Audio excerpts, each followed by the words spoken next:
மயிலாடுதுறையில் 600 ஆண்டுகள் பழைமை வாய்ந்த தருமபுரம் ஆதீனம் உள்ளது.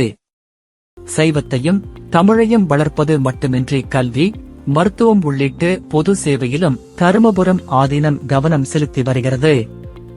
அந்த வகையில் சிறுநீரக பாதிப்புக்கு உள்ளாகி இரத்த சுத்திகரிப்பு செய்து வரும் நோயாளிகள் சிகிச்சைக்காக அண்டை மாவட்டங்களாக திருவாரூர், தஞ்சாவூர், கடலூர் மாவட்டங்களுக்கு செல்வதை தவிர்க்கும் விதமாக ரோட்டரி சங்கமும் தருமபுரம் ஆதீனமும் இணைந்து மயிலாடுதுறை மாவட்டத்திலேயே முதல் தனியார் இரத்த சுத்திகரிப்பு நிலையத்தை தருமபுரத்தில் அமைத்துள்ளது.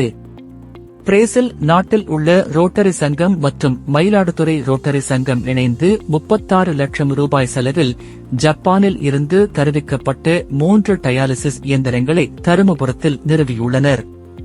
தனியார் இரத்த சுத்திகரிப்பு நிலையங்களில் ஒருமுறை டயாலிசிஸ் செய்வதற்கு 5000 ரூபாய் வரை வசூல் செய்யும் நிலையில் இங்கு மிக குறைந்த கட்டணமாக 1100 ரூபாய் மட்டுமே பெற்றுக்கொண்டு இரத்த சுத்திகரிப்பு செய்ய ஏற்பாடு செய்யப்பட்டுள்ளது.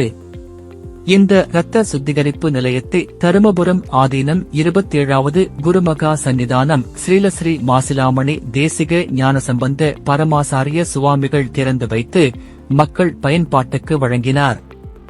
இதில் ரோட்டரி சங்க முன்னாள் ஆளுநர் செங்குட்டுவன், நியமன ஆளுநர் வைத்தியநாதன் உள்ளிட்ட நிர்வாகிகள் கலந்து கொண்டனர்.